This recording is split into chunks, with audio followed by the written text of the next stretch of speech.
Polako se razmahne rukicama. Ajmo. Četvrti razred sjeda ovdje, ima 7 stolica, treći razred tamo, drugi prvi. Treći razred traži broj stolica. Prvi razred. Dobro, ajde, svašta će se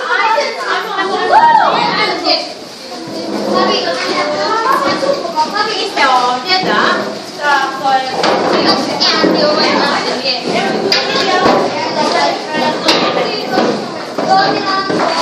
Nama je prvi razred, 2 do 3 stolice su tamo. Evo čekajte, ovdje da se vide.